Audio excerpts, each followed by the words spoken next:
बहुत पुरानी बात है। बगदाद शहर में बादशाह सलामत हारून रशीद का शासन था। बादशाह जितने न्यायप्रिय और प्रजावत्सल थे, उतने ही कभी कभी अपने ऐश्वर्य और शक्ति के मद में चूर भी हो जाते थे। उनके दरबार में एक से बढ़कर एक विद्वान, कवि और सलाहकार थे, लेकिन मुल्ला नसरुद्दीन अपनी हाजिर जवाबी बुद्धिमत्ता और जीवन को देखने के अपने अनूठे नजरिए के लिए सबसे ज्यादा प्रसिद्ध थे। उनकी बातें कभी हंसाती, कभी चौंकाती, तो कभी गहरे चिंतन में डाल देती थीं। एक दिन बादशाह सलामत अपने भव्य दरबार में बैठे थे। चारों ओर रेशमी पर्दे, सोने चांदी के जड़ाऊ सामान और खुशबूदार इत्र की महक फैली हुई थी। वजीर, अमीर उमरा सभी अदब से झुके हुए थे। बादशाह ने अपने चारों ओर फैली शान शौकत को देखा, अपनी असीम शक्ति का अनुभव किया और उनके मन में एक सूक्ष्म अहंकार ने जन्म लिया। उन्होंने भरे दरबार में घोषणा की, इस सल्तनत में ऐसा कुछ भी नहीं जो मेरी पहुंच से बाहर हो। मैं चाहूं तो हवा का रुख बदल दूं, चाहूं तो सूरज को पश्चिम से उगा दूं। मेरी इच्छा ही कानून है और मेरा आदेश पत्थर की लकीर। दरबारी वाह करने लगे, जहां पनाह की जय हो। आप सर्वशक्तिमान हैं। मुल्ला नसरुद्दीन उस समय दरबार के एक कोने में ऊँघ रहे थे। बादशाह की गरजदार आवाज सुनकर उनकी आंखें खुलीं। उन्होंने बादशाह की बात सुनी और मंद मंद मुस्कुरा दिए। बादशाह की नजर मुल्ला पर पड़ी। क्यों मुल्ला, तुम्हें हमारी बात पर हंसी आ रही है? क्या तुम्हें हमारी शक्ति पर कोई संदेह है? मुल्ला अपनी जगह से उठे, अदब से झुके और बोले, गुस्ताखी माफ जहांपनाह, संदेह तो नहीं, पर एक छोटा सा विचार मन में कौंध गया। कहो, क्या विचार है? बादशाह ने कुछ उत्सुकता और कुछ रोष मिश्रित स्वर में पूछा। मुल्ला ने कहा, जहांपनाह, आप यकीनन बहुत शक्तिशाली हैं। आपकी सल्तनत दूर दूर तक फैली है। लेकिन क्या सच में सब कुछ आपके नियंत्रण में है? बादशाह को यह बात चुभ गई। बेशक। बताओ, ऐसी कौन सी चीज है जो मेरे नियंत्रण में नहीं? मुल्ला ने शांति से उत्तर दिया, जहांपनाह, अगर आप इजाजत दें तो मैं यह साबित कर सकता हूं। लेकिन इसके लिए आपको मेरे साथ कुछ समय के लिए महल से बाहर एक आम इंसान की तरह चलना होगा, बिना किसी तामझाम, बिना किसी लालच करके। बादशाह को यह चुनौती अपमानजनक लगी, पर मुल्ला की आंखों में एक अजीब सी चमक थी जो उन्हें सोचने पर मजबूर कर रही थी। उन्होंने कुछ पल सोचा, फिर बोले, ठीक है मुल्ला, हम तुम्हारी यह चुनौती स्वीकार करते हैं। कल सुबह हम तुम्हारे साथ चलेंगे। लेकिन याद रखना, अगर तुम अपनी बात साबित नहीं कर पाए तो सजा के लिए तैयार रहना। जो हुक्म जहांपनाह, मुल्ला ने सिर झुकाकर कहा। अगली सुबह सूरज की पहली किरण के साथ बादशाह सलामत ने साधारण कपड़े पहने और मुल्ला नसरुद्दीन के साथ महल के गुप्त द्वार से बाहर निकल गए। बादशाह के लिए यह एक नया अनुभव था। सड़कों पर आम लोगों की भीड़, शोरगुल, धूल मिट्टी, यह सब उनके लिए अनजाना था। मुल्ला उन्हें शहर की तंग गलियों से होते हुए एक बाजार में ले गए। बाजार में तरह तरह की दुकानें थीं। कहीं मिठाइयाँ बन रही थीं, कहीं कपड़े बिक रहे थे, तो कहीं लोहार गर्म लोहे को पीट रहा था। बादशाह हर चीज को बड़े कौतूहल से देख रहे थे। मुल्ला एक फल वाले की दुकान पर रुके। उन्होंने कुछ खजूर खरीदे और बादशाह को देते हुए कहा, लीजिए जहांपनाह, सुबह का नाश्ता। बादशाह ने कभी ऐसे खुले में खड़े होकर कुछ नहीं खाया था। थोड़ा झिझके, फिर एक खजूर मुंह में रख लिया। भूख लगी थी, सो खजूर बहुत स्वादिष्ट लगा। चलते चलते वे शहर से बाहर निकल आए। सामने एक विशाल रेगिस्तान फैला था। दोपहर का सूरज आग बरसा रहा था। बादशाह का गला सूखने लगा। उनके माथे पर पसीने की बूंदें चमक रही थीं। वे आदतन अपने सेवक को पुकारने ही वाले थे कि उन्हें याद आया कि वे अकेले हैं मुल्ला के साथ। मुल्ला, पानी का कोई इंतजाम है? उन्होंने कुछ रुक्ष स्वर में पूछा। मुल्ला मुस्कुराए, जहांपनाह, आप तो सर्वशक्तिमान हैं। हुक्म दीजिए, शायद कोई बादल आकर पानी बरसा दे। बादशाह को मुल्ला का व्यंग्य समझ में आया। वे चुप हो गए। कुछ दूर चलने पर एक छोटा सा नखलिस्तान ओएसिस दिखाई दिया। वहां पानी का एक छोटा सा सोता था और कुछ खजूर के पेड़। बादशाह ने जल्दी से पानी पिया। जीवन में पहली बार उन्हें पानी इतना अमृत तुल्य लगा था। वे एक पेड़ की छाव में सुस्ताने लगे। बादशाह अब थक चुके थे। उनके पैरों में दर्द हो रहा था। उन्हें अपने नरम बिस्तरों और शाही पकवानों की याद आ रही थी। मुल्ला ने पूछा, जहांपनाह, कैसा लग रहा है? बादशाह ने कहा, मुल्ला, यह सब तुम हमें क्यों दिखा रहे हो?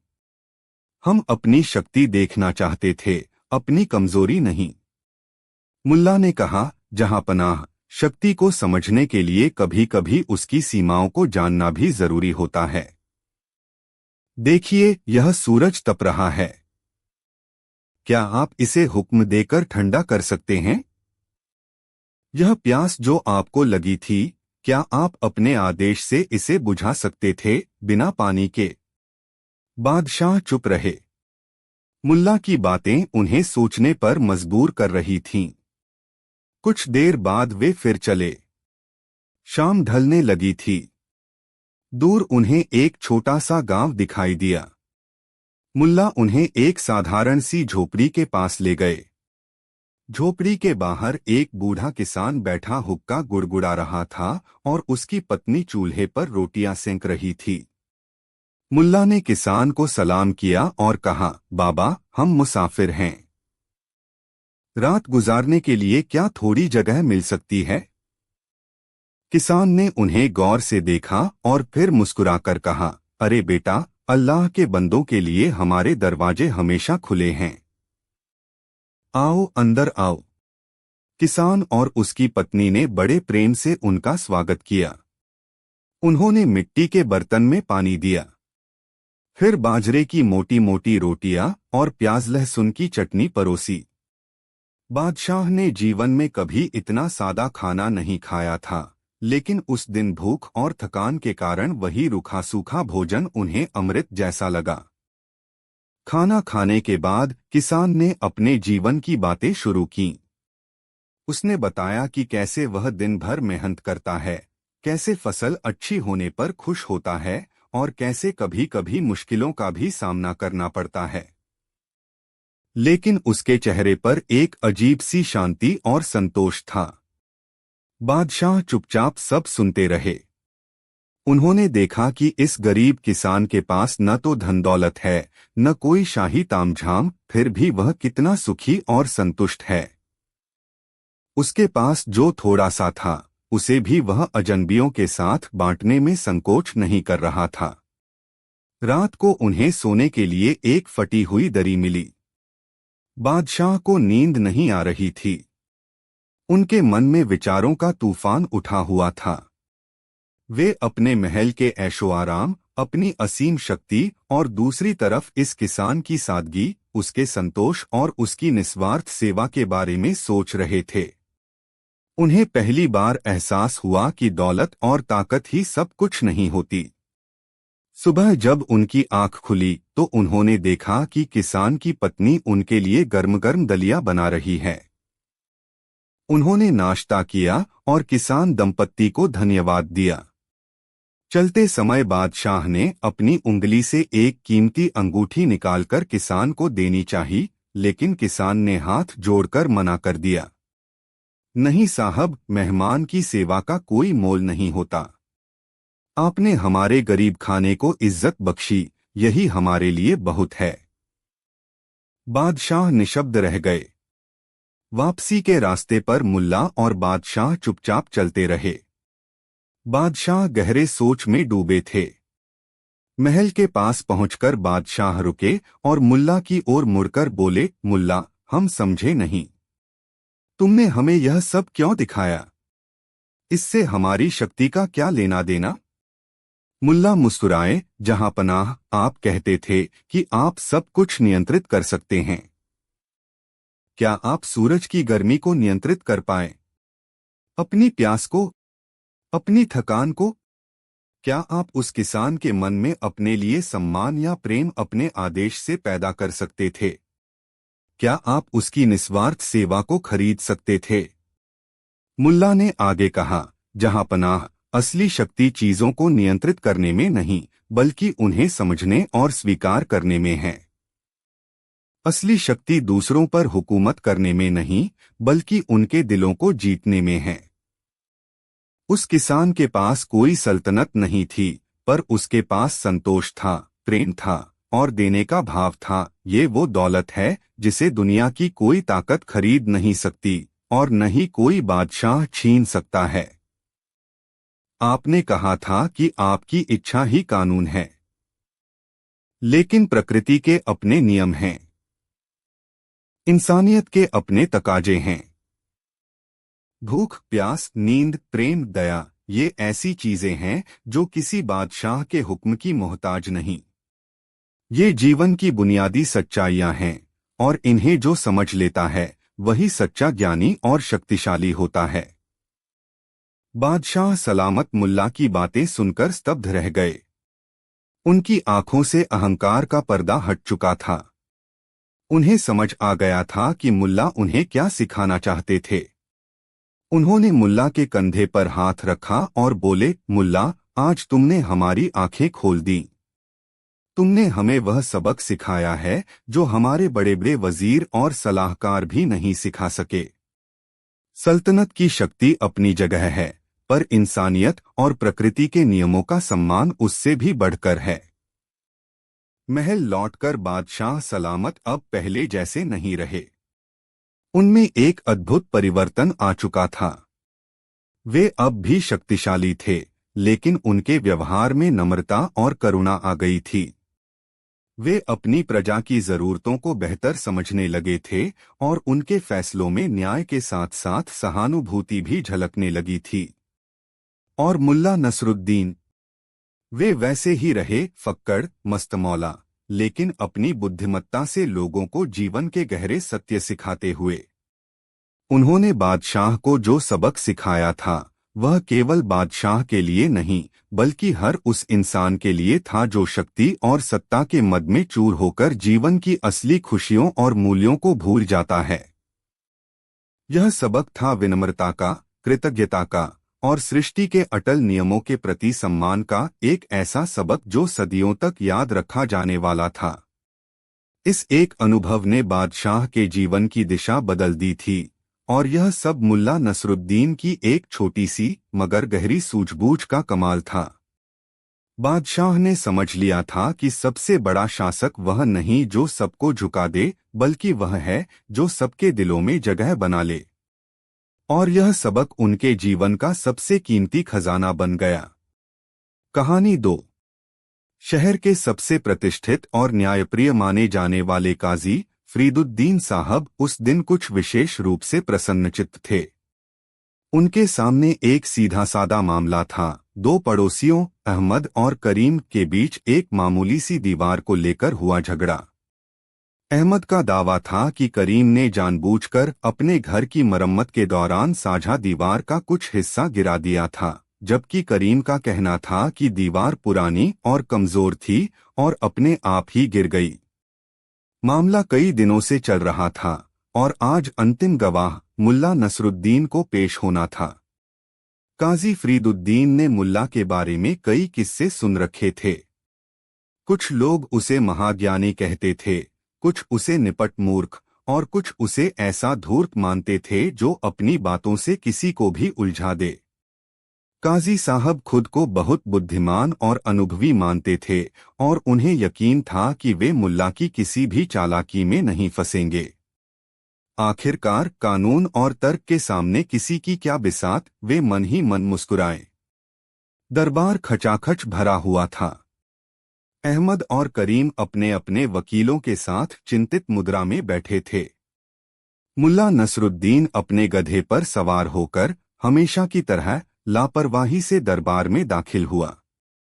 उसने गधे को एक कोने में बांधा और काजी के सामने आकर अदब से सलाम किया।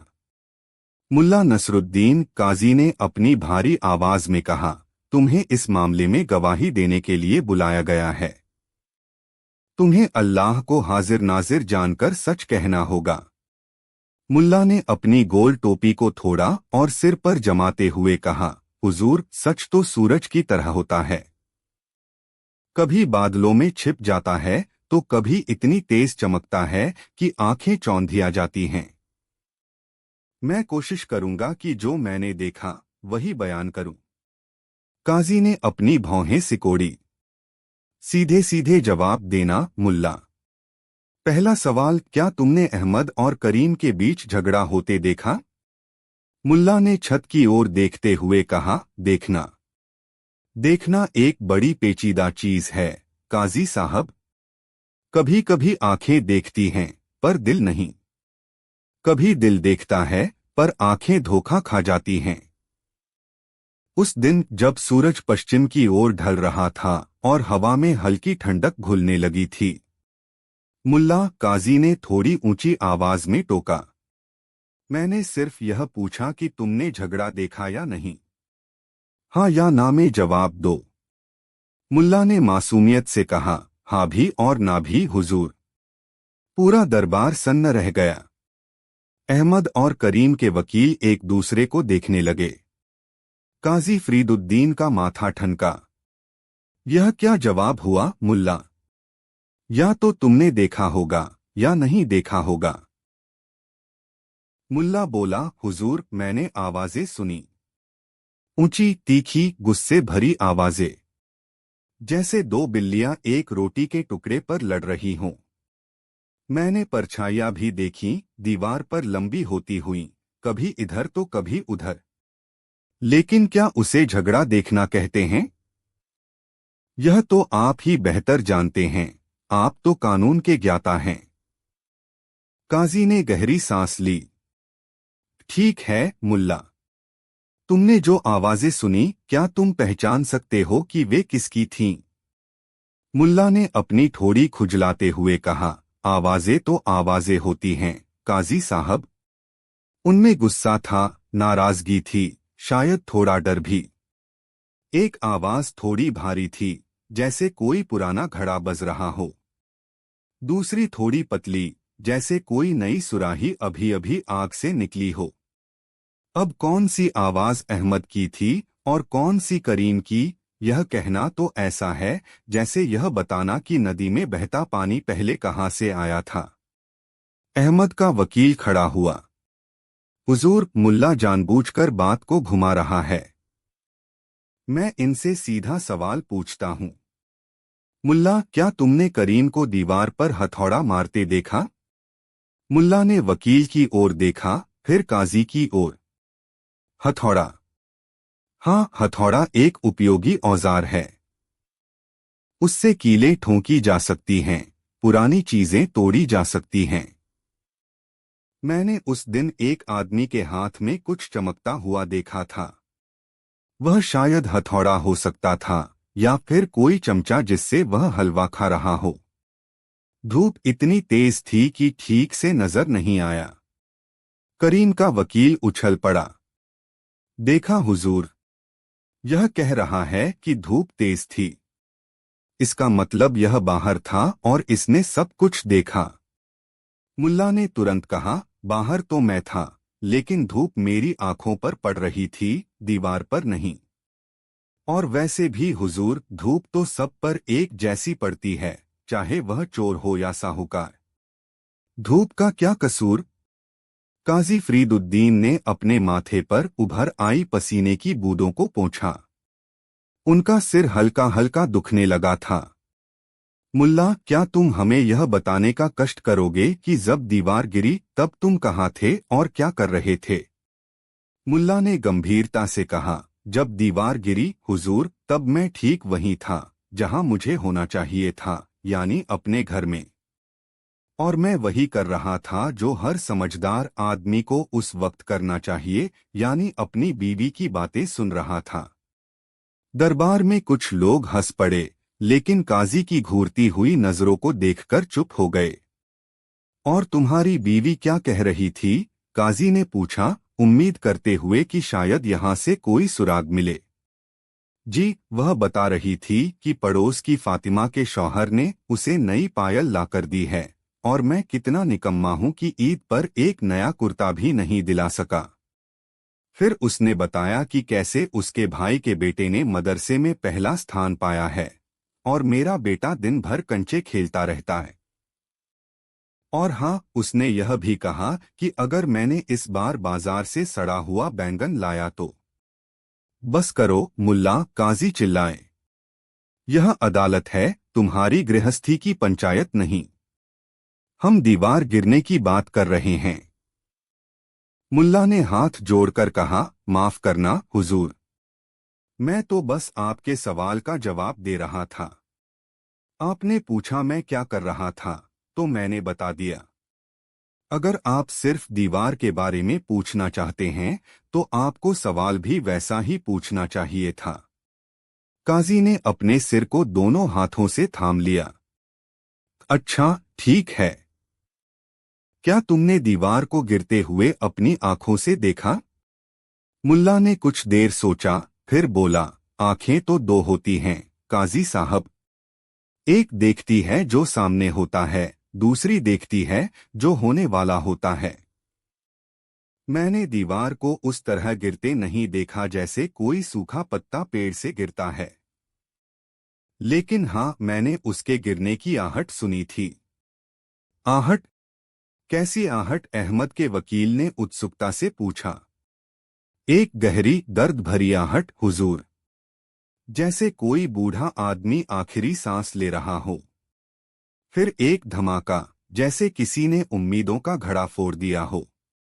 और फिर धूल का गुबार, जो आसमान तक पहुंचने की कोशिश कर रहा था, पर हवा ने उसे रोक लिया। काजी फरीदुद्दीन को लगने लगा था कि उनका सिर फट जाएगा।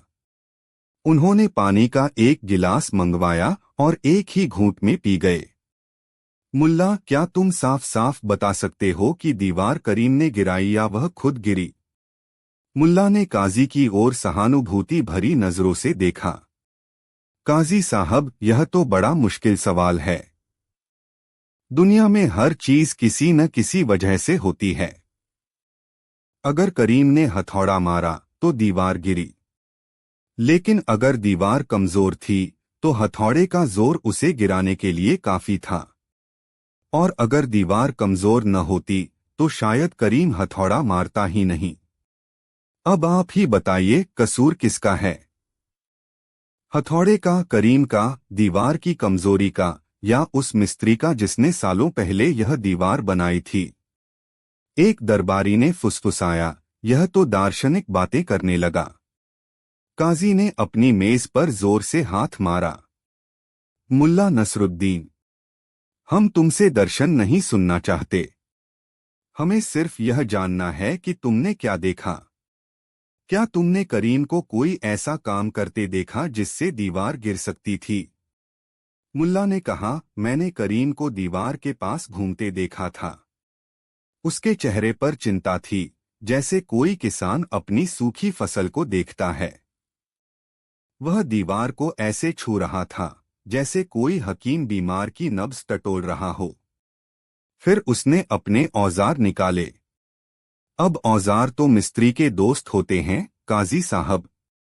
उनसे वह बनाता भी है और बिगाड़ता भी है।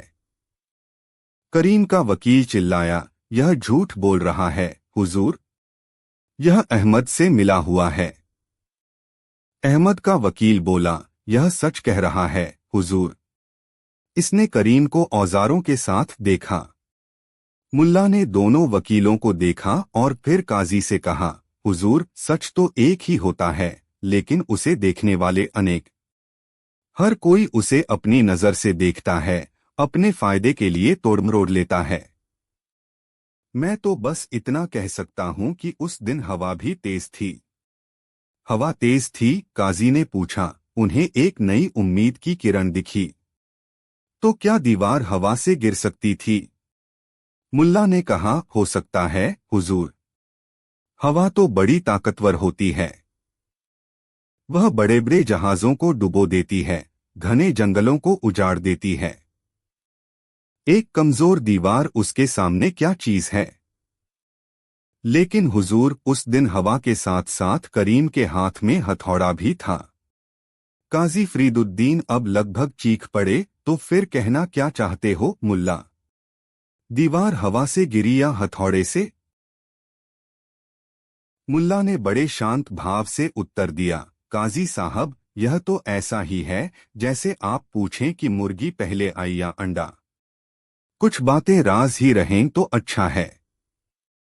मैंने जो देखा, जो सुना, जो महसूस किया, वह सब आपको बता दिया। अब फैसला करना आपका काम है। आप तो न्याय की मूर्ति हैं। यह कहकर मुल्ला ने अपनी टोपी उतारी, झुककर सलाम किया और बाहर जाने लगा। रुको मुल्ला, काजी ने कहा, उनकी आवाज में हताशा थी। क्या तुम कोई और बात कहना चाहते हो जो इस मामले में रोशनी डाल सके? मुल्ला दरवाजे पर रुका, पलटा और मुस्कुराया। हाँ काजी साहब, एक बात और। जब दीवार गिरी तो उसके मलबे से एक छोटा सा घोंसला भी नीचे आ गिरा था, जिसमें नन्हे नन्हे चिड़िया के बच्चे थे। करीम ने बड़ी सावधानी से उन बच्चों को उठाया और पास के पेड़ पर एक नया घोंसला बनाकर उसमें रख दिया। अहमद भी यह सब देख रहा था। थोड़ी देर के लिए दोनों के चेहरे पर गुस्सा नहीं, बल्कि एक अजीब सी कोमलता थी। यह कहकर मुल्ला चला गया। दरबार में खामोशी छा गई। काजी फरीदुद्दीन अपने सिर पर हाथ रखे बैठे रहे। मुल्ला की गवाही ने मामले को सुलझाने के बजाय और उलझा दिया था। उसने किसी का पक्ष नहीं लिया, किसी को दोषी नहीं ठहराया, लेकिन उसने हर संभावना की ओर इशारा कर दिया था। उसने न तो झूठ बोला, न ही पूरी तरह सच उगला। अहमद और करीम भी चुप थे। मुल्ला की आखिरी बात उनके दिलों को छू गई थी। उन्हें अपने झगड़े की निरर्थकता का एहसास हो रहा था। काजी फरीदुद्दीन ने कुछ देर बाद सिर उठाया। उनका सिरदर्द अब भी हो रहा था, लेकिन उनके चेहरे पर एक हल्की सी मुस्कान थी। उन्होंने अहमद और करीम की ओर देखा। तुम दोनों ने मुल्ला की बात सुनी। कभी कभी छोटी छोटी बातें हमें बड़ी सीख दे जाती हैं। यह दीवार तुम्हारी दुश्मनी की दीवार बन गई है। क्या तुम उस घोंसले के बच्चों की तरह अपने रिश्ते को नहीं बचा सकते? अहमद और करीम ने एक दूसरे को देखा। शायद मुल्ला की अटपटी गवाही ने वह कर दिखाया था जो वकीलों की दलीलें और काजी की सख्ती नहीं कर पाई थी। काजी ने मामले को अगले दिन के लिए स्थगित कर दिया, यह कहते हुए कि वे दोनों पक्षों को आपस में बात करके मामला सुलझाने का एक और मौका देना चाहते हैं। जैसे ही दरबार बर्खास्त हुआ, काजी फरीदुद्दीन ने अपने सहायक को बुलाया। सुनो, आइंदा से अगर मुल्ला नसरुद्दीन का कोई भी मामला आए तो पहले मुझे एक बाल्टी बर्फ और सिरदर्द की सबसे अच्छी दवा लाकर देना। और हाँ, उस दिन मेरी कोई और पेशी मत रखना। सहायक ने पूछा, क्यों हुजूर? काजी ने आह भरी, क्योंकि मुल्ला की गवाही सुनना और समझना पत्थर पर सिर मारने जैसा है। सिरदर्द तो होना ही है। और इस तरह मुल्ला नसरुद्दीन की गवाही ने न केवल एक जटिल मामले को एक अनपेक्षित मोड़ दिया, बल्कि काजी फरीदुद्दीन के लिए एक स्थायी सिरदर्द का इंतजाम भी कर दिया। शहर में यह किस्सा कई दिनों तक चर्चा का विषय बना रहा कि कैसे मुल्ला ने अपनी बातों से काजी को चक्कर में डाल दिया था और कैसे उसकी टेढ़ी मेढ़ी बातों में भी गहरी समझ छिपी होती है। कहानी 3। शहर के सबसे व्यस्त बाजार के बीचों बीच एक बड़ी सी कपड़े की दुकान थी। दुकान का मालिक सेठ धनीराम अपने लालच और बेईमानी के लिए पूरे शहर में बदनाम था। वह ग्राहकों को बातों में उलझाकर घटिया माल ऊंचे दामों में बेचता और नापतौल में भी हेराफेरी करने से नहीं चूकता था। कई लोग उससे परेशान थे, लेकिन सेठ इतना चतुर और पहुंच वाला था कि कोई उसका कुछ बिगाड़ नहीं पाता था। एक दिन मुल्ला नसरुद्दीन को अपनी बीवी फातिमा के लिए एक नया दुपट्टा खरीदने की जरूरत पड़ी। फातिमा ने खास तौर पर कहा था कि दुपट्टा मुलायम और अच्छे रंग का होना चाहिए। मुल्ला अपनी चिरपरिचित सादगी और थोड़ी सी लापरवाही के साथ बाजार पहुंचे और घूमते घूमते सेठ धनीराम की दुकान पर जा पहुंचे। सेठ धनीराम ने मुल्ला को देखा तो मन ही मन खुश हुआ। उसे लगा, यह सीधा सादा मुल्ला तो आसानी से मेरे जाल में फंस जाएगा। इसे घटिया माल भी अच्छे दाम में चिपका दूंगा। उसने बड़ी मीठी आवाज में कहा, आइए मुल्ला जी, आइए। आपकी ही दुकान है, बताइए क्या सेवा करूं आपकी। मुल्ला ने कहा, सेठ जी, अपनी बेगम के लिए एक अच्छा सा दुपट्टा चाहिए, रंग बढ़िया हो और कपड़ा मुलायम। सेठ धनीराम ने फौरन अपने नौकरों को इशारा किया और दुकान के सबसे घटिया और पुराने दुपट्टों का ढेर मुल्ला के सामने लगवा दिया। फिर उसने एक फीके रंग के खुरदुरे कपड़े वाले दुपट्टे को उठाते हुए कहा, मुल्ला जी, यह देखिए, क्या शानदार चीज है, खास बनारस से मंगवाया है। इसका रंग तो देखिए, सूरज की पहली किरण जैसा, और कपड़ा इतना मुलायम कि रेशम भी शर्मा जाए। आपकी बेगम पहनेंगी तो चांद का टुकड़ा लगेंगी। मुल्ला ने दुपट्टे को हाथ में लेकर देखा। वह जानते थे कि सेठ झूठ बोल रहा है। कपड़ा खुरदुरा था और रंग भी फीका पड़ चुका था, लेकिन मुल्ला के दिमाग में कुछ और ही चल रहा था। उन्होंने सेठ की हाँ में हाँ मिलाते हुए कहा, वाह सेठ जी, वाह, आपकी पसंद का तो जवाब नहीं। सचमुच दुपट्टा तो लाजवाब है। क्या कीमत है इसकी? सेठ धनीराम ने मन ही मन हिसाब लगाया और दुपट्टे की असली कीमत से 3 गुना ज्यादा दाम बताया। मुल्ला जी, आपके लिए खास रियायत, सिर्फ 50 अशर्फिया। 50 अशर्फिया सुनकर मुल्ला की आंखें तो नहीं चौंधी आईं, पर उन्होंने ऐसा नाटक किया जैसे वे कीमत सुनकर दंग रह गए हों। 50 अशर्फिया? सेठ जी, यह तो बहुत ज्यादा है, कुछ तो कम कीजिए। सेठ ने बड़ी अदा से कहा, मुल्ला जी, आप जैसे शरीफ आदमी के लिए क्या कम ज्यादा देखना।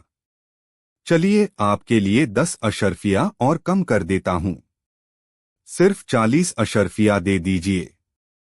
इससे कम में तो मेरा घाटा हो जाएगा।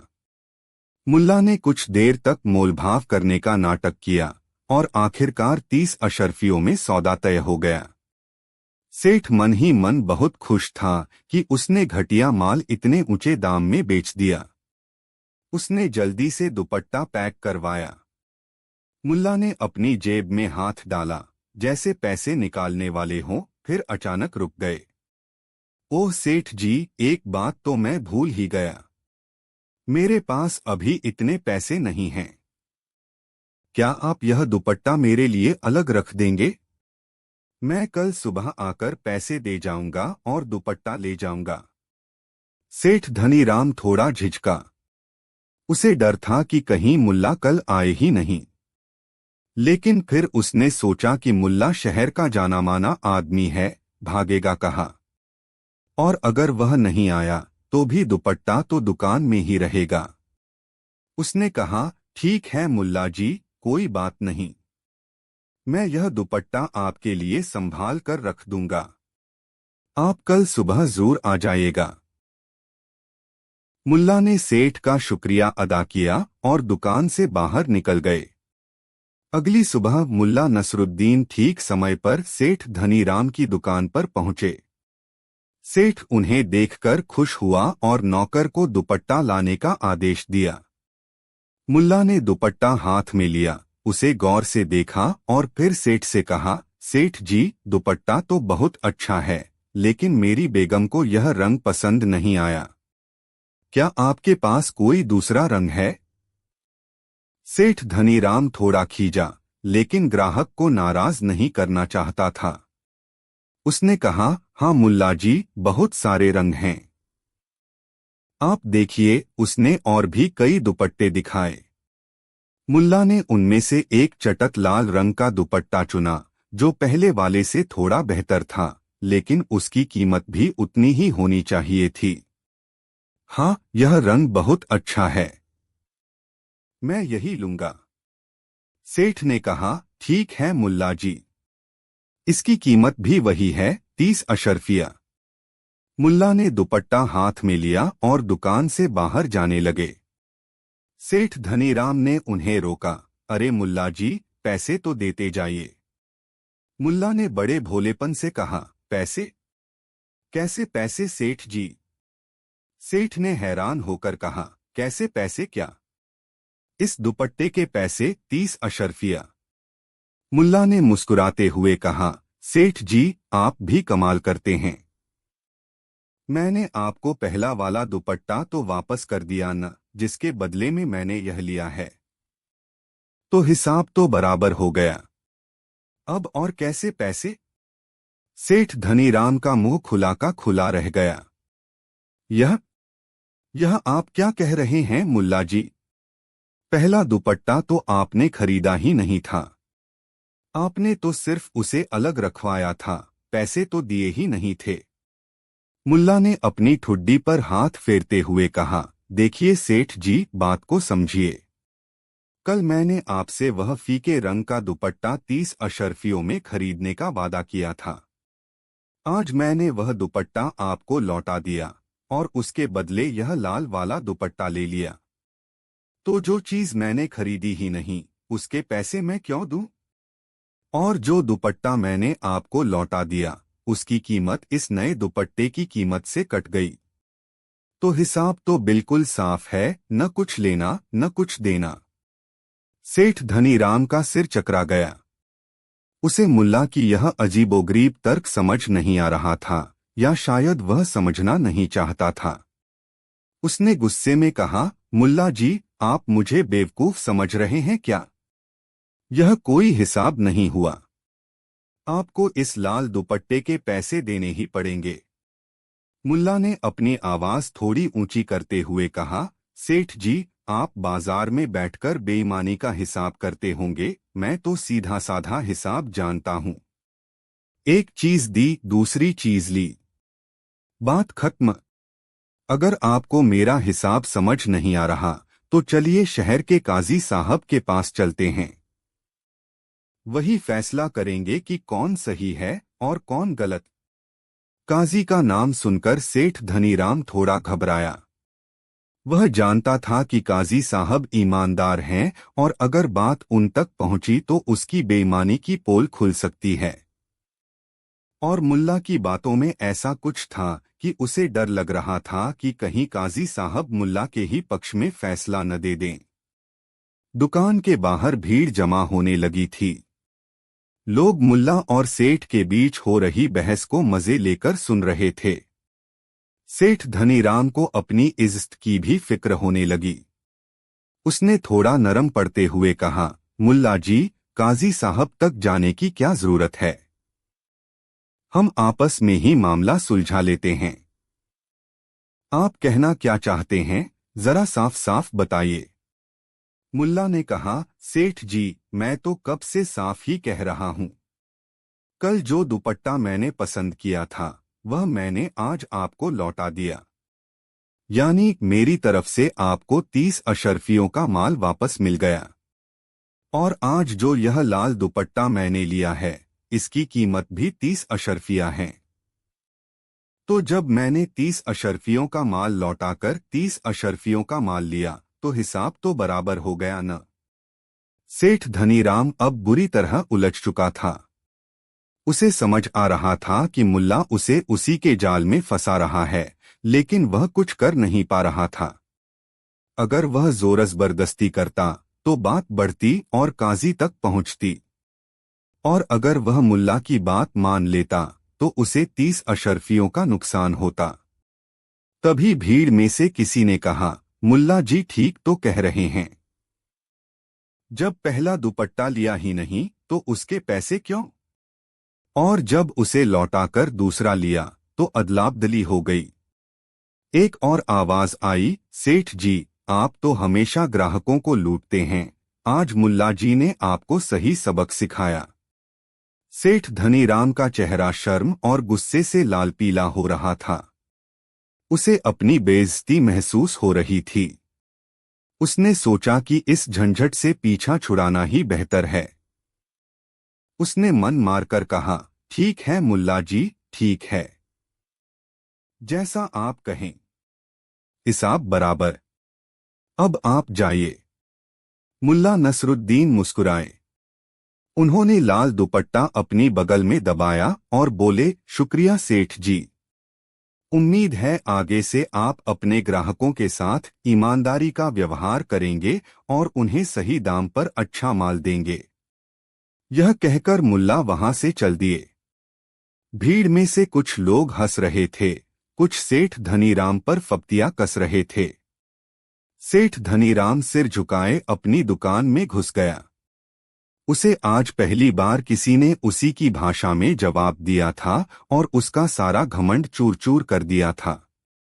उसे 30 अशर्फियों का नुकसान तो हुआ ही था, साथ में बाजार में उसकी जो थोड़ी बहुत इज्जत बची थी वह भी मिट्टी में मिल गई थी। मुल्ला नसरुद्दीन खुशी खुशी घर पहुंचे। फातिमा ने लाल दुपट्टा देखा तो बहुत खुश हुई। वाह मुल्ला जी, यह तो बहुत सुंदर है, कितने में लाए? मुल्ला ने मुस्कुराते हुए कहा, फातिमा, यह दुपट्टा तो अनमोल है। इसकी कीमत चुकाने में मुझे अपनी सारी अक्ल लगानी पड़ी, लेकिन समझो यह मुफ्त का ही है। और फिर उन्होंने फातिमा को सेठ धनीराम के साथ हुई पूरी घटना सुनाई। फातिमा हंसते हंसते लोटपोट हो गई। उस दिन के बाद सेठ धनीराम थोड़ा सुधर गया। उसे डर हो गया था कि कहीं फिर कोई मुल्ला नसरुद्दीन जैसा ग्राहक न आ जाए और उसे सरे बाजार बेइज्जत न कर दे। वह अब भी थोड़ा बहुत मुनाफा तो कमाता था, लेकिन पहले जैसी खुल्लम खुल्ला बेईमानी करने से डरने लगा था। मुल्ला नसरुद्दीन ने अपने अनोखे तरीके से न सिर्फ एक लालची दुकानदार को सबक सिखाया, बल्कि यह भी साबित कर दिया कि अक्ल का सही इस्तेमाल करके बड़ी से बड़ी मुश्किल और बेईमानी का भी सामना किया जा सकता है। उनका हिसाब बराबर करने का तरीका शहर में एक और मजेदार किस्सा बनकर रह गया, जो लोगों को हंसाता भी था और सोचने पर मजबूर भी करता था। यह कहानी हमें सिखाती है कि अन्याय और बेईमानी के सामने चुप रहने के बजाय अपनी बुद्धि और चतुराई का प्रयोग करके उसका मुकाबला किया जा सकता है, और कभी-कभी हिसाब बराबर करने का सबसे अच्छा तरीका वही होता है जो सामने वाले ने कभी सोचा भी न हो। कहानी 4। मुल्ला नसरुद्दीन और उनके गधे की जोड़ी पूरे शहर में मशहूर थी। गधा बूढ़ा और मरियल सा था, उसकी चाल में भी वो पहले जैसी फुर्ती नहीं रही थी। एक कान थोड़ा झुका रहता था और उसकी ढेंचू ढेंचू की आवाज भी अब पहले जैसी दमदार नहीं रही थी। लेकिन मुल्ला को अपने गधे से बड़ा लगाव था। वह उसे सिर्फ एक जानवर नहीं बल्कि अपना साथी समझते थे।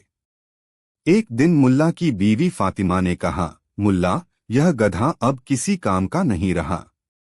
न तो यह ठीक से बोझ उठा पाता है और न ही इसकी चाल में कोई दम है। तुम इसे बाजार में बेच क्यों नहीं देते? कुछ पैसे मिल जाएंगे तो घर का थोड़ा खर्च निकल जाएगा और हम एक नया जवान गधा खरीद लेंगे। मुल्ला को यह बात अच्छी तो नहीं लगी, लेकिन वे फातिमा की बात टाल भी नहीं सकते थे। उन्होंने मन मारकर अपने प्यारे गधे को बेचने का फैसला कर लिया। अगले दिन जब जानवरों का बाजार लगा, मुल्ला अपने गधे को लेकर वहां पहुंचे। बाजार में तरह तरह के जानवर थे, घोड़े, ऊंट, गाय, भैंस और जाहिर है गधे भी। एक से बढ़कर एक तगड़े और फुर्तीले गधे अपने मालिकों के साथ इतरा रहे थे। उनके बीच मुल्ला का बूढ़ा और मरियल सा गधा बिल्कुल अलग थलग और दयनीय लग रहा था। मुल्ला ने अपने गधे को एक कोने में खड़ा किया और ग्राहकों का इंतजार करने लगे। कई लोग आए, गधे को देखा और नाक भौं सिकोड़कर आगे बढ़ गए। कोई कहता, अरे मुल्ला, यह कसाई के लायक भी नहीं है, तो कोई मजाक उड़ाता, लगता है यह गधा अपनी आखिरी सांसें गिन रहा है, इसे बेचकर क्या करोगे, दफनाने का इंतजाम करो। मुल्ला चुपचाप सब सुनते रहे, उनके चेहरे पर कोई शिकन नहीं थी। वे जानते थे कि उनका गधा बाहर से जैसा भी दिखे, अंदर से वह बहुत समझदार और वफादार है। दोपहर होने को आई, बाजार उठने लगा था, लेकिन मुल्ला के गधे का कोई खरीदार नहीं मिला था। मुल्ला थोड़े निराश होने लगे। तभी उनके दिमाग में एक खुराफाती विचार आया। उनकी आंखों में एक शरारती चमक उभरी। उन्होंने पास ही खड़े एक ढोल वाले को बुलाया और उसे कुछ पैसे देकर कहा, भाई, जरा जोर जोर से ढोल बजाओ और ऐलान करो कि मुल्ला नसरुद्दीन का यह नायाब गधा बिकाऊ है और इसकी बोली लगने वाली है। जो सबसे ऊंची बोली लगाएगा, यह चमत्कारी गधा उसी का होगा। ढोल वाला पहले तो हैरान हुआ, उसने मुल्ला के मरियल गधे को देखा और फिर मुल्ला को। लेकिन पैसे मिल रहे थे, तो उसने ढोल बजाना और ऐलान करना शुरू कर दिया। ढोल की आवाज सुनकर बाजार में बचे खुचे लोग मुल्ला के आसपास जमा होने लगे। उन्हें बड़ी हैरानी हुई कि इस मरियल से गधे में ऐसा क्या खास है जो इसकी बोली लगवाई जा रही है। मुल्ला एक ऊंची जगह पर चढ़ गए, अपने गधे का रस्सा हाथ में पकड़े हुए, और भीड़ को संबोधित करते हुए बोले, भाइयों और बहनों, आप सब सोच रहे होंगे कि यह साधारण सा दिखने वाला गधा इतना खास क्यों है। तो मैं आपको बता दूं, यह कोई आम गधा नहीं है, यह एक चमत्कारी और ज्ञानी गधा है। भीड़ में से कुछ लोग हंसने लगे। एक आदमी ने कहा, मुल्ला जी, सुबह से देख रहे हैं, कोई इस खटारा गधे को 2 कौड़ी में भी खरीदने को तैयार नहीं था, अब यह चमत्कारी कैसे हो गया। मुल्ला ने गंभीरता का नकाब ओढ़ते हुए कहा, जनाब, हीरे की परख जौहरी ही कर सकता है। आप इसकी बाहरी हालत पर मत जाइए, इसके गुणों को देखिए। सबसे पहला गुण, यह गधा इतना समझदार है कि यह खुद ब खुद घर का रास्ता जानता है। आप इसे शहर के किसी भी कोने में छोड़ आइए, यह बिना किसी की मदद के सीधा मेरे घर पहुंचेगा। यह सुनकर कुछ लोगों को थोड़ी हैरानी हुई। मुल्ला ने अपनी बात जारी रखी, दूसरा गुण, यह गधा इतना ईमानदार है कि अगर इसके ऊपर सोने की बोरियां भी लाद दी जाएं, तो यह एक दाना भी इधर-उधर नहीं करेगा। यह आपकी अमानत को पूरी हिफाजत से मंजिल तक पहुंचाएगा। अब भीड़ में थोड़ी और उत्सुकता बढ़ी।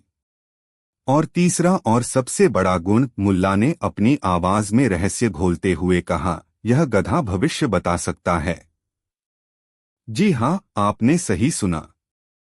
जब भी घर में कोई खुशी आने वाली होती है, तो यह 3 बार हिनहिनाता है, और जब कोई मुसीबत आने वाली होती है, तो यह उदास होकर अपना सिर झुका लेता है। इसने मुझे कई बार आने वाली मुसीबतों से आगाह किया है। यह सुनकर तो भीड़ में सन्नाटा छा गया। कुछ लोग अविश्वास से मुल्ला को देख रहे थे, तो कुछ के चेहरे पर आश्चर्य और लालच का भाव था। मुल्ला ने अपनी बात खत्म करते हुए कहा, तो भाइयों, ऐसे नायाब और चमत्कारी गधे की बोली अब शुरू होती है। इसकी शुरुआती बोली है 50 अशर्फिया। है कोई जो इस ज्ञानी गधे को अपना बनाना चाहे? 50 अशर्फिया। एक मरियल से गधे के लिए। लोग एक दूसरे का मुंह देखने लगे। सबको लग रहा था कि मुल्ला मजाक कर रहे हैं। तभी भीड़ में से एक आवाज आई, मैं देता हूं 50 अशर्फिया। यह आवाज शहर के एक अमीर लेकिन कुछ हद तक अंधविश्वासी व्यापारी सेठ लालचंद की थी। सेठ लालचंद को हाल ही में व्यापार में कुछ नुकसान हुआ था और वह किसी ऐसे चमत्कार की तलाश में थे जो उनकी किस्मत बदल दे। मुल्ला की बातें सुनकर उन्हें लगा कि शायद यह गधा उनके लिए भाग्यशाली साबित हो। मुल्ला मुस्कुराए, 50 अशर्फिया एक बार। 50 अशर्फिया 2 बार। क्या कोई इससे ज्यादा देना चाहेगा? एक और व्यापारी, जो सेठ लालचंद का प्रतिद्वंद्वी था और उसे नीचा दिखाने का कोई मौका नहीं छोड़ता था, उसने आवाज लगाई, मैं देता हूं 60 अशर्फिया। अब तो बोली गर्मा गई। सेठ लालचंद ने फौरन कहा, 70 अशर्फिया। दूसरे व्यापारी ने चिल्लाकर कहा, 80। देखते ही देखते उस मरियल से गधे की बोली आसमान छूने लगी। हर कोई यह दिखाने की होड़ में था कि वह कितना अमीर है और ऐसे चमत्कारी गधे को खरीदने की हैसियत रखता है। कुछ लोग मुल्ला की बातों पर यकीन कर रहे थे, तो कुछ सिर्फ अपनी शान दिखाने के लिए बोली लगा रहे थे। मुल्ला बड़े इत्मीनान से बोली बढ़वा रहे थे। उनके चेहरे पर वही शरारती मुस्कान थी। वे मन ही मन अपनी योजना की सफलता पर खुश हो रहे थे। आखिरकार बोली 250 अशर्फियों पर जाकर रुकी। यह कीमत एक अच्छे खासे घोड़े की कीमत से भी ज्यादा थी, और यह कीमत सेठ लालचंद ने लगाई थी, जो किसी भी हाल में उस चमत्कारी गधे को हासिल करना चाहता था। मुल्ला ने ऐलान किया, 250 अशर्फिया 1 बार, 250 अशर्फिया 2 बार, और यह 250 अशर्फिया 3 बार। तो यह नायाब और ज्ञानी गधा हुआ सेठ लालचंद का। सेठ लालचंद ने गर्व से अपनी छाती फुलाई और मुल्ला को 250 अशर्फिया गिनकर दी। उन्होंने गधे का रस्सा पकड़ा, जैसे कोई बेशकीमती खजाना उनके हाथ लग गया हो। बाजार में मौजूद हर शख्स हैरान था। जिस गधे को कोई 2 कौड़ी में खरीदने को तैयार नहीं था, वह आज शहर का सबसे महंगा गधा बन गया था। कुछ लोग मुल्ला की चतुराई की तारीफ कर रहे थे, तो कुछ सेठ लालचंद की बेवकूफी पर हंस रहे थे। मुल्ला ने 250 अशर्फिया अपनी झोली में डाली और सेठ लालचंद से कहा, सेठ जी मुबारक हो। आपने सिर्फ एक गधा नहीं, बल्कि एक सच्चा साथी और भविष्यवक्ता खरीदा है। बस इसका अच्छे से ख्याल रखिएगा। सेठ लालचंद खुशी खुशी गधे को लेकर अपने घर चले गए। उन्होंने गधे के लिए एक शानदार अस्तबल बनवाया, उसे बढ़िया खाना पीना दिया और हर वक्त उसकी हरकतों पर नजर रखने लगे कि वह कब हिनहिनाता है या कब सिर झुकाता है। इधर मुल्ला नसरुद्दीन जब घर पहुंचे और फातिमा को 250 अशर्फिया दिखाईं, तो फातिमा की आंखें फटी की फटी रह गईं। मुल्ला, यह कैसे हुआ? उस मरियल गधे के इतने पैसे कौन दे गया? मुल्ला ने मुस्कुराते हुए पूरी कहानी सुनाई। फातिमा हंसते हंसते लोटपोट हो गई। मुल्ला, तुम भी कमाल करते हो। बेचारा सेठ लालचंद, अब वह जिंदगी भर उस गधे के हिनहिनाने का इंतजार करता रहेगा। कुछ दिन बीते। सेठ लालचंद रोज सुबह उठकर सबसे पहले अपने चमत्कारी गधे को देखते।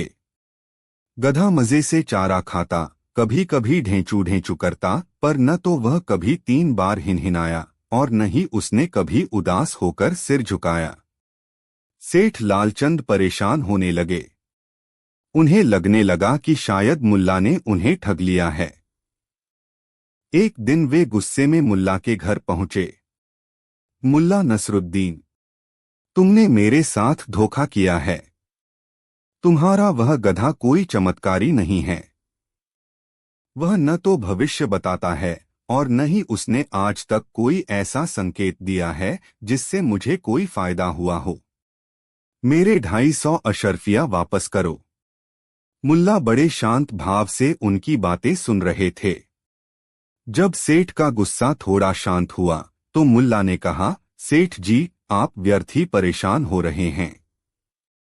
मैंने आपसे कोई झूठ नहीं कहा था।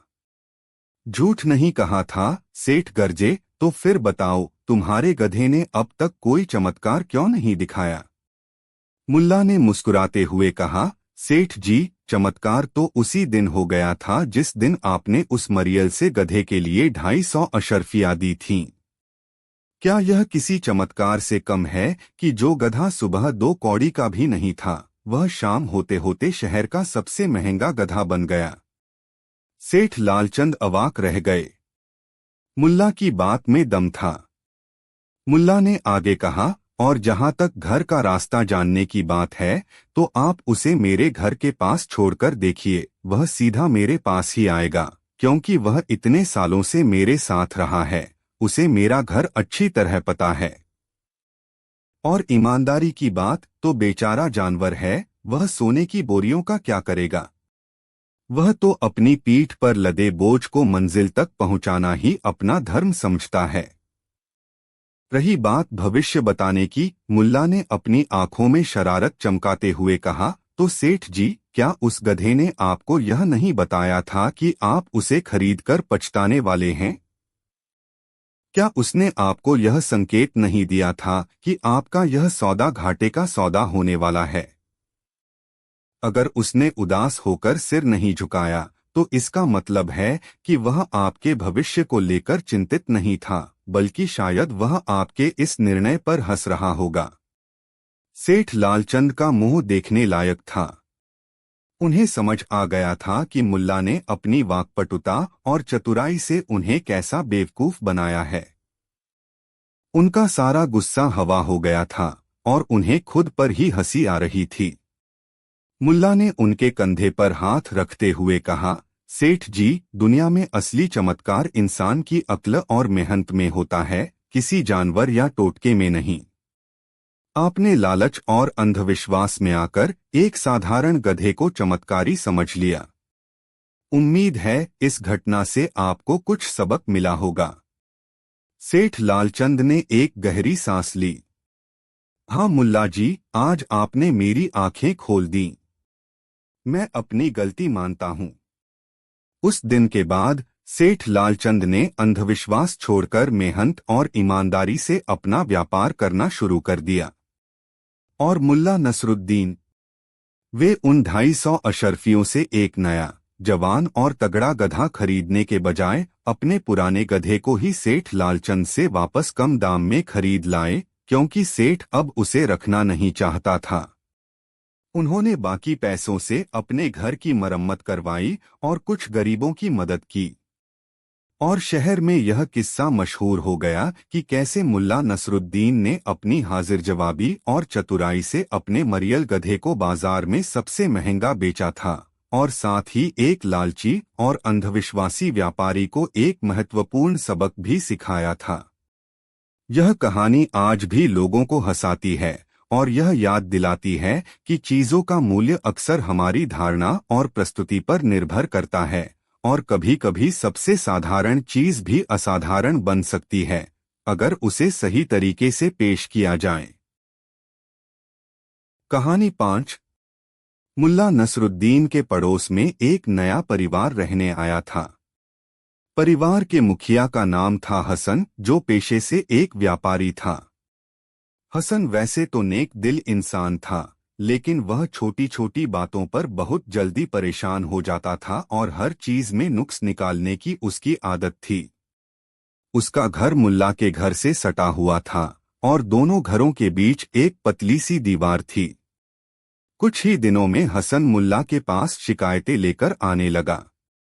मुल्ला जी, एक दिन उसने कहा, आपके घर से सुबह सुबह मुर्गे की बांग की आवाज आती है, मेरी नींद खराब हो जाती है। क्या आप अपने मुर्गे को कहीं और नहीं रख सकते? मुल्ला ने मुस्कुराते हुए कहा, हसन भाई, मुर्गा तो सुबह बांग देगा ही, यह तो उसकी फितरत है। और अगर वह बांग नहीं देगा तो आपको कैसे पता चलेगा कि सुबह हो गई है? हसन बड़बड़ाता हुआ चला गया। कुछ दिनों बाद वह फिर आया। मुल्ला जी, आपके बच्चे दिन भर आंगन में शोर मचाते हैं, मेरा काम में ध्यान नहीं लगता। क्या आप उन्हें थोड़ा शांत रहने को नहीं कह सकते? मुल्ला ने अपने बच्चों को देखा जो आंगन में खेल रहे थे, और फिर हसन से कहा, हसन भाई, बच्चे तो खेलेंगे ही और शोर भी करेंगे। बचपन में अगर वे नहीं खेलेंगे तो कब खेलेंगे? आप भी तो कभी बच्चे रहे होंगे। हसन इस बार भी मुंह बनाकर लौट गया। शिकायतों का सिलसिला यहीं नहीं रुका। कभी हसन को मुल्ला के गधे की ढेंचू ढेंचू से परेशानी होती, तो कभी मुल्ला की बीवी फातिमा के सिलबट्टे पर मसाला पीसने की आवाज से। हसन हर छोटी मोटी आवाज, हर छोटी मोटी गतिविधि से परेशान हो जाता था और उसकी परेशानी का ठीकरा वह मुल्ला के सिर फोड़ता था। मुल्ला धैर्यपूर्वक उसकी सारी शिकायतें सुनते, कभी हंसकर टाल देते तो कभी कोई मजेदार जवाब देकर उसे चुप करा देते। लेकिन हसन की परेशानी कम होने का नाम नहीं ले रही थी। वह हर समय चिड़चिड़ा और दुखी रहने लगा था। एक दिन हसन बहुत ही ज्यादा परेशान हालत में मुल्ला के पास आया। उसकी आंखें सूजी हुई थीं, बाल बिखरे हुए थे और चेहरा उतरा हुआ था। मुल्ला जी, उसने लगभग रोते हुए कहा, मैं इस घर में और नहीं रह सकता। मुझे यहाँ एक पल भी शांति नहीं मिलती। हर तरफ शोर, हर तरफ परेशानी। मेरा जीना दूभर हो गया है। मैं यह घर बेचकर कहीं दूर चला जाऊंगा। मुल्ला ने हसन की हालत देखी तो उन्हें उस पर थोड़ी दया आई। वे समझ गए कि हसन की समस्या बाहरी शोर शराबे से ज्यादा उसके अपने मन की अशांति है। उन्होंने कुछ देर सोचा, फिर बोले, हसन भाई, तुम इतने परेशान मत हो। हर समस्या का कोई न कोई हल जरूर होता है। मैं तुम्हारी मदद कर सकता हूं, लेकिन तुम्हें ठीक वही करना होगा जो मैं कहूंगा। बोलो, मंजूर है? हसन ने डेस्परेशन में कहा, हाँ मुल्ला जी, आप जो कहेंगे मैं वही करूंगा। बस मुझे इस मुसीबत से छुटकारा दिला दीजिए।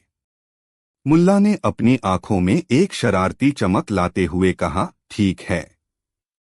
तो सबसे पहले तुम अपने घर में जितनी भी मुर्गियां हैं, उन्हें मेरे घर के आंगन में छोड़ाओ। हसन हैरान रह गया। मुर्गियां? लेकिन मुल्ला जी, इससे क्या होगा? मेरे घर में तो पहले से ही आपके मुर्गे की आवाज से परेशानी है, और मुर्गियां आ गई तो। मुल्ला ने उसे बीच में ही टोक दिया, हसन भाई, मैंने कहा था न कि तुम्हें वही करना होगा जो मैं कहूंगा, बिना किसी सवाल जवाब के। अगर तुम्हें अपनी समस्या का हल चाहिए तो मेरी बात मानो।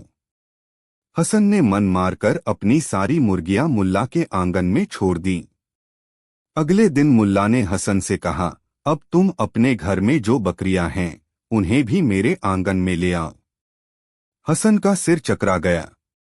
बकरियां भी? मुल्ला जी, आप यह क्या करवा रहे हैं?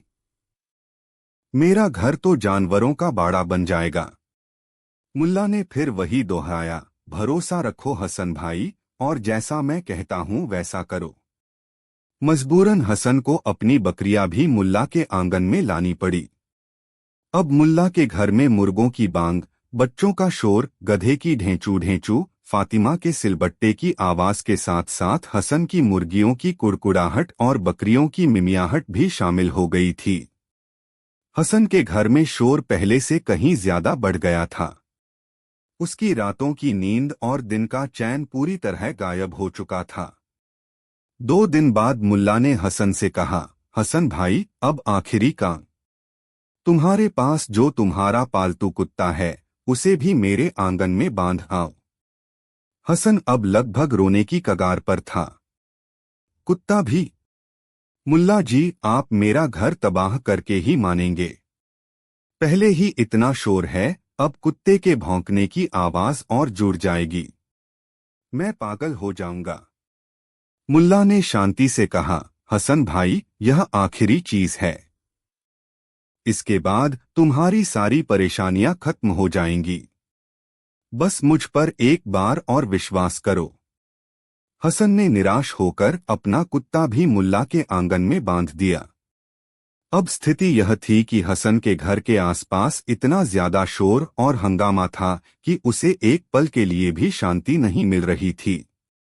मुर्गियां, बकरियां, कुत्ता, बच्चे, गधा, सब मिलकर ऐसा कोलाहल मचा रहे थे कि हसन का सिर फटा जा रहा था। वह अपने कानों में रुई ठूंसकर, सिर पर तकिया रखकर लेटा रहता, लेकिन शोर उसका पीछा नहीं छोड़ता था। उसे लगने लगा था कि मुल्ला उसकी मदद करने के बजाय उसे और ज्यादा परेशान कर रहे हैं। 3-4 दिन इसी तरह बीते। हसन की हालत बद से बदतर होती जा रही थी। वह लगभग पागल होने की स्थिति में पहुंच गया था। एक सुबह जब हसन बिल्कुल हताश और टूटा हुआ महसूस कर रहा था, मुल्ला उसके पास आए। उनके चेहरे पर वही शांत मुस्कान थी। क्यों हसन भाई, अब कैसा लग रहा है? हसन ने गुस्से और बेबसी से कहा, कैसा लग रहा है? आप मुझसे पूछ रहे हैं कैसा लग रहा है? आपने मेरा जीना हराम कर दिया है मुल्ला जी। मेरे घर में एक पल की भी शांति नहीं है। इससे तो अच्छा था मैं पहले ही यह घर बेचकर चला जाता। आपने मेरी मदद करने का वादा किया था, लेकिन आपने तो मेरी मुश्किलें और बढ़ा दी। मुल्ला मुस्कुराए, अच्छा, अगर ऐसी बात है तो चलो अब तुम्हारी परेशानियों को कम करना शुरू करते हैं। सबसे पहले तुम मेरे आंगन से अपना कुत्ता वापस अपने घर ले जाओ। हसन ने हैरानी से मुल्ला को देखा, लेकिन फौरन अपना कुत्ता वापस ले गया। कुत्ते के भौंकने की एक आवाज कम हुई तो उसे बहुत थोड़ी सी राहत महसूस हुई। अगले दिन मुल्ला ने कहा, हसन भाई, अब अपनी बकरियां भी वापस ले जाओ। हसन ने जल्दी से अपनी बकरियां वापस अपने बाड़े में बांध दीं। बकरियों की मिमियाहट बंद होने से शोर में और कमी आई। हसन को अब पहले से थोड़ा बेहतर महसूस हो रहा था। एक दिन और बीता और मुल्ला ने कहा, हसन भाई, अब अपनी सारी मुर्गियां भी वापस ले जाओ। हसन ने खुशी खुशी अपनी मुर्गियां वापस अपने दड़बे में बंद कर दी। मुर्गियों की कुड़कुड़ाहट भी बंद हो गई। अब हसन के घर के आसपास सिर्फ मुल्ला के मुर्गे की बांग, बच्चों का थोड़ा बहुत शोर, गधे की कभी कभार की ढेंचू ढेंचू और फातिमा के सिलबट्टे की हल्की आवाज ही बची थी, वही आवाजें जिनसे वह पहले परेशान होता था। मुल्ला ने हसन से पूछा, अब बताओ हसन भाई, कैसा महसूस हो रहा है? हसन ने एक गहरी सांस ली। उसके चेहरे पर कई दिनों बाद थोड़ी शांति और सुकून का भाव था। उसने कहा, मुल्ला जी, अब बहुत अच्छा लग रहा है। ऐसा लग रहा है जैसे कितनी शांति हो गई है। पहले तो मैं इन आवाजों से बहुत परेशान रहता था, लेकिन अब तो यह संगीत जैसी लग रही हैं। उसने आश्चर्य से चारों ओर देखा, मुझे तो यकीन ही नहीं हो रहा कि इतनी शांति भी हो सकती है। आपका बहुत बहुत शुक्रिया मुल्ला जी। आपने तो कमाल कर दिया। आपने मेरी सारी परेशानी दूर कर दी। मुल्ला नसरुद्दीन मंद मंद मुस्कुरा रहे थे। उन्होंने हसन के कंधे पर हाथ रखा और कहा, हसन भाई, मैंने कुछ नहीं किया। शोर तो पहले भी उतना ही था और अब भी लगभग उतना ही है। बदला है तो सिर्फ तुम्हारा नजरिया। मैंने तुम्हारे घर में जानबूझकर इतना ज्यादा शोर इकट्ठा कर दिया था कि जब वह शोर कम हुआ तो तुम्हें वही पुरानी आवाजें भी राहत भरी और शांतिपूर्ण लगने लगीं। तुम्हारी समस्या बाहरी शोर नहीं थी, बल्कि तुम्हारे मन की वह आदत थी जो हर छोटी चीज में कमी और परेशानी ढूंढती थी। मुल्ला ने आगे कहा, जीवन में थोड़ी बहुत उथल पुथल, थोड़ा बहुत शोर शराबा तो होता ही है हसन भाई। हम उसे पूरी तरह खत्म नहीं कर सकते, लेकिन हम अपने मन को इस तरह से प्रशिक्षित कर सकते हैं कि वह इन छोटी मोटी चीजों से विचलित न हो। कभी कभी बड़ी मुश्किल का सामना करने के बाद ही हमें छोटी छोटी खुशियों और सहूलियतों का असली मूल्य समझ में आता है। हसन मुल्ला की बातें सुनकर निशब्द रह गया। उसे समझ आ गया था कि मुल्ला ने उसे कितना बड़ा सबक सिखाया है। उसने मुल्ला का हाथ पकड़कर कहा, मुल्ला जी, आप सचमुच महान हैं। आपने न सिर्फ मेरी परेशानी दूर की, बल्कि मुझे जीवन जीने का एक नया तरीका भी सिखा दिया। मैं आपका यह उपकार कभी नहीं भूलूंगा। उस दिन के बाद हसन बदल गया। अब वह छोटी छोटी बातों पर परेशान नहीं होता था। उसे मुल्ला के मुर्गे की बांग सुबह का मधुर संगीत लगती थी, बच्चों का शोर जीवन की रौनक और गधे की ढेंचू ढेंचू एक परिचित और कंफर्टिंग आवाज। उसने अपने मन को शांत रखना सीख लिया था और हर स्थिति में सकारात्मकता ढूंढने की कोशिश करता था। और मुल्ला नसरुद्दीन, वे हमेशा की तरह अपनी जिंदगी जीते रहे, अपनी छोटी छोटी शरारतों और गहरी बातों से लोगों को जीवन के महत्वपूर्ण सबक सिखाते रहे। उनका यह अनोखा हल गांव में एक और प्रसिद्ध किस्सा बन गया, जो यह बताता था कि कैसे कभी कभी समस्या का समाधान सीधे तरीके से नहीं, बल्कि एक घुमावदार और अप्रत्याशित तरीके से मिलता है, और कैसे हमारे अपने दृष्टिकोण में बदलाव लाकर हम अपनी सबसे बड़ी परेशानियों से भी छुटकारा पा सकते हैं। मुल्ला ने हसन को दिखाया था कि शांति बाहर नहीं, बल्कि हमारे अपने अंदर होती है, बस उसे खोजने का सही तरीका आना चाहिए। कहानी 6। शहर के नुक्कड़ पर बनी चाय की दुकान पर रोजाना की तरह शाम को महफिल जमी थी। सूरज ढल रहा था और दिन भर की थकान मिटाने के लिए लोग वहां इकट्ठा होकर गपशप में मशगूल थे। मुल्ला नसरुद्दीन भी अपनी पसंदीदा जगह पर बैठे, एक हाथ में चाय का प्याला और दूसरे से अपनी सफेद दाढ़ी सहलाते हुए दुनिया जहान की बातों पर अपने विचार प्रकट कर रहे थे। उनकी बातों में हास्य भी होता था और गहरी समझ भी, इसलिए लोग उन्हें सुनना पसंद करते थे। उसी महफिल में एक नौजवान व्यापारी भी आया करता था, जिसका नाम था कासिम। कासिम हाल ही में बाहर से व्यापार करके लौटा था और उसने अच्छा खासा पैसा कमा लिया था। दौलत के साथ साथ उसमें थोड़ा घमंड भी आ गया था। उसे लगता था कि वह शहर का सबसे चतुर और बुद्धिमान व्यक्ति है और दूसरों का मजाक उड़ाने में उसे बड़ा मजा आता था। खासकर मुल्ला नसरुद्दीन उसके निशाने पर रहते थे, क्योंकि मुल्ला की सादगी और कभी कभी बच्चों जैसी हरकतें उसे उपहास का पात्र लगती थीं। उस शाम भी जब मुल्ला कोई किस्सा सुना रहे थे, कासिम ने बीच में टोकते हुए कहा, अरे मुल्ला जी, आपकी ये पुरानी बातें अब कौन सुनता है? ज़माना बदल गया है, अब अक्ल और पैसे का जोर है।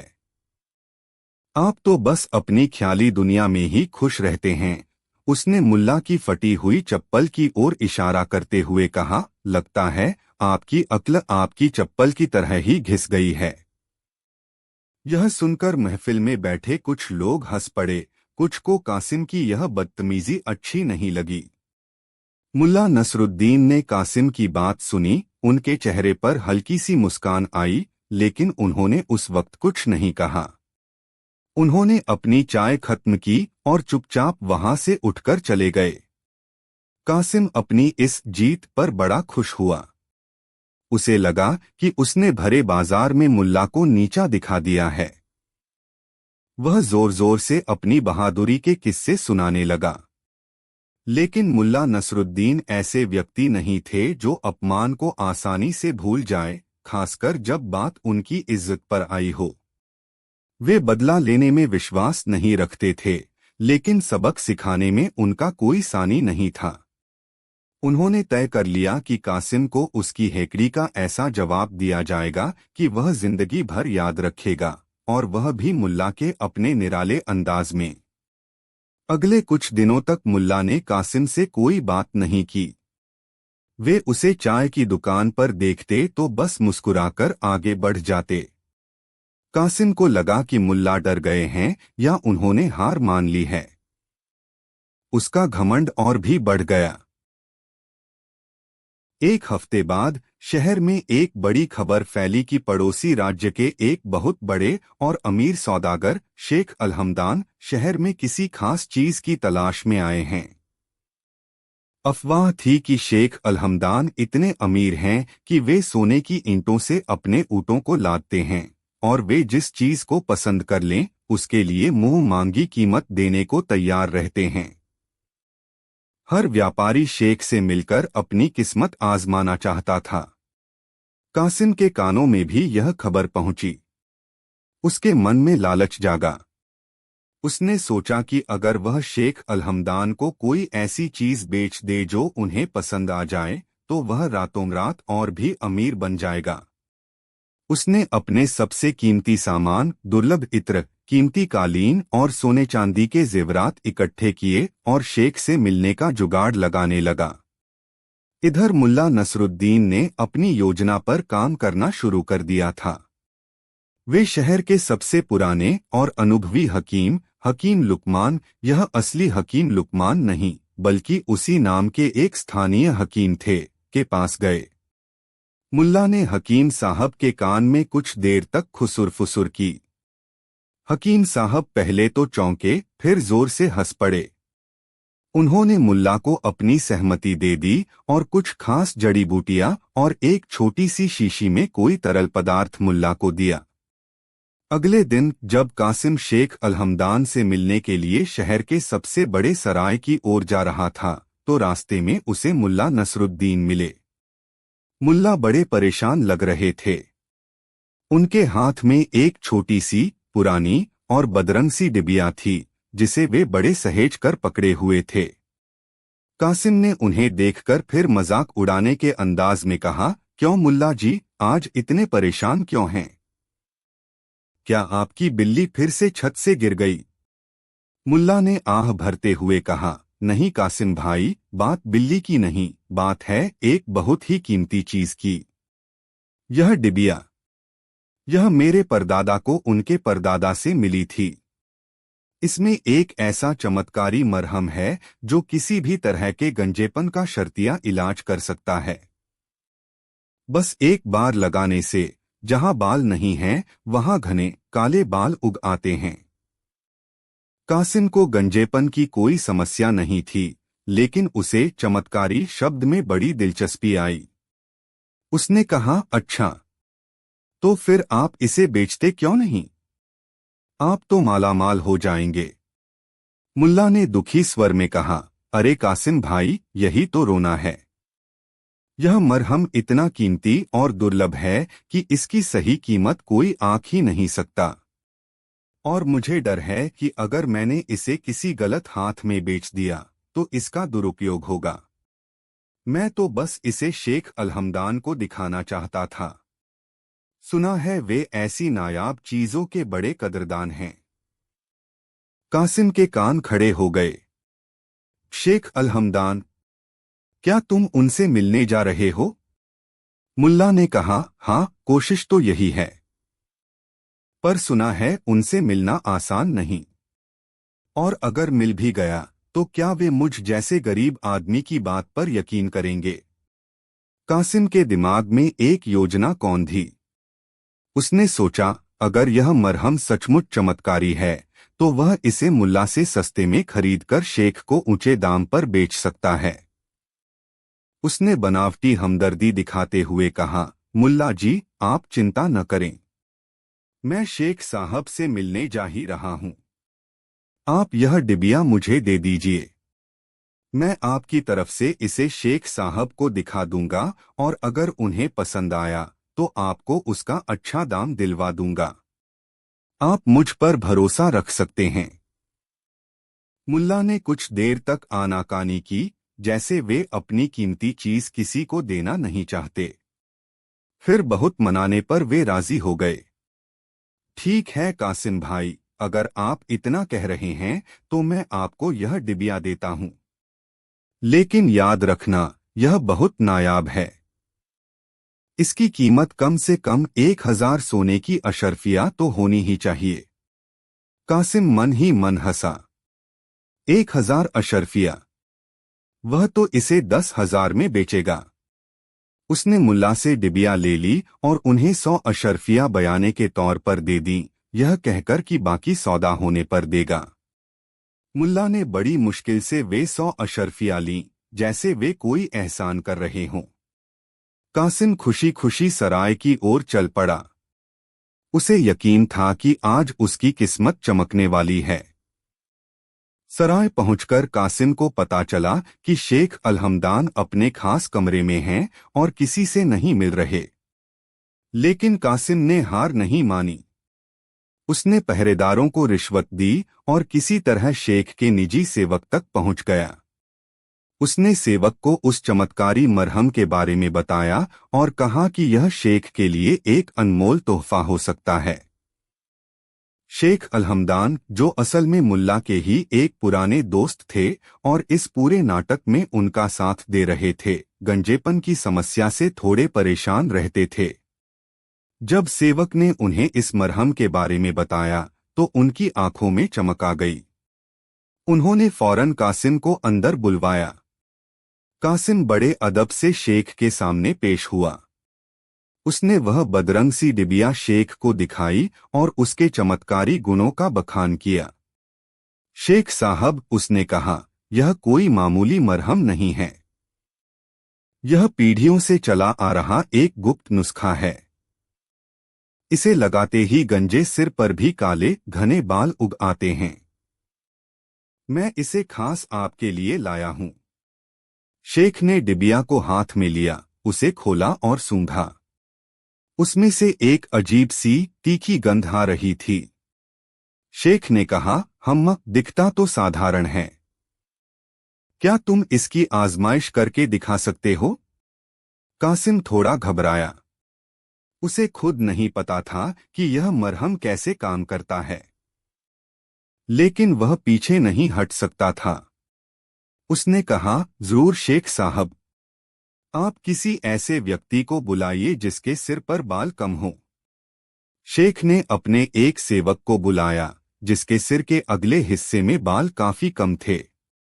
कासिम ने थोड़ी सी मात्रा में वह मरहम लिया और सेवक के सिर पर उस जगह लगा दिया जहां बाल नहीं थे। उसने मन ही मन दुआ की कि मुल्ला की बात सच हो। सब लोग बड़ी उत्सुकता से देखने लगे।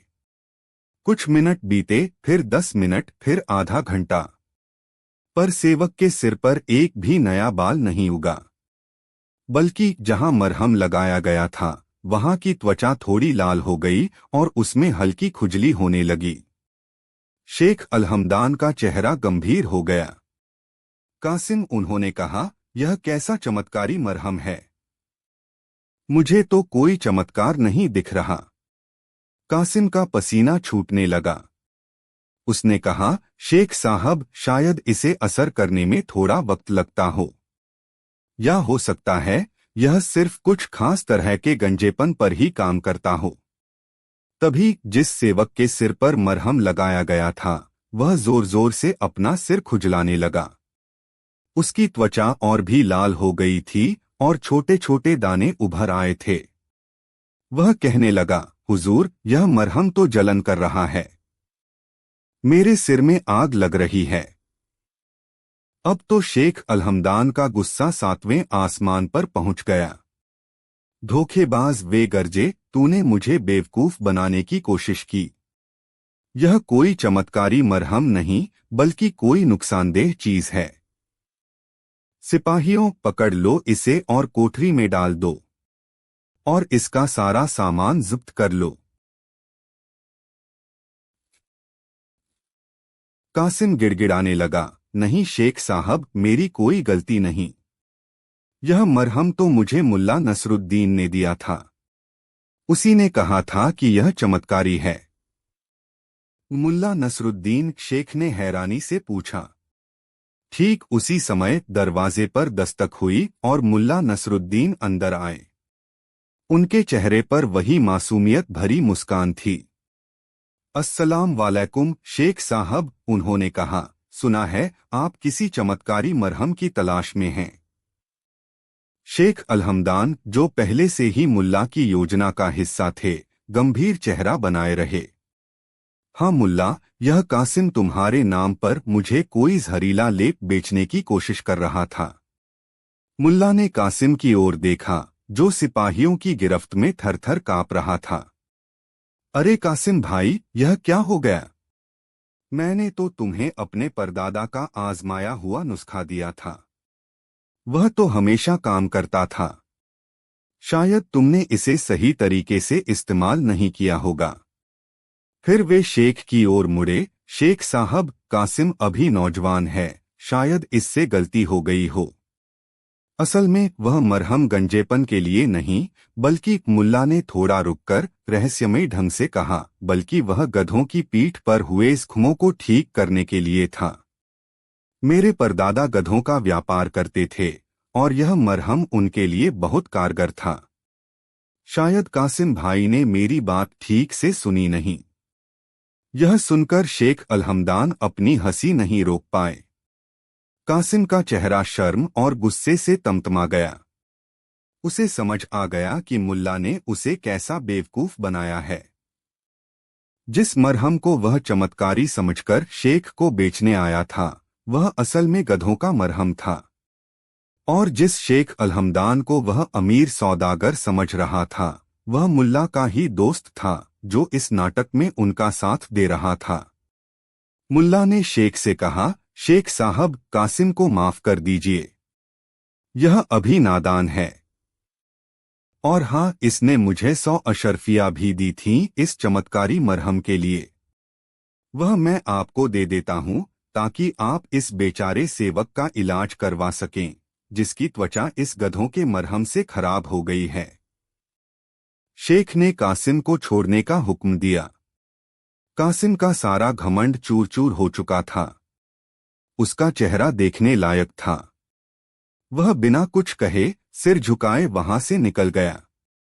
बाहर चाय की दुकान पर जब लोगों को यह किस्सा पता चला तो सब हंसते हंसते लोटपोट हो गए। कासिम की जो हेकड़ी थी वह हवा हो गई थी। अब वह किसी से आंख मिलाने लायक नहीं रहा था। मुल्ला नसरुद्दीन ने कासिम को एक ऐसा सबक सिखाया था जो वह जिंदगी भर नहीं भूल सकता था। उन्होंने न तो कोई अपशब्द कहा, न ही कोई हिंसा की। बस अपनी अक्ल और हाजिर जवाबी से उन्होंने कासिम का सारा घमंड मिट्टी में मिला दिया था।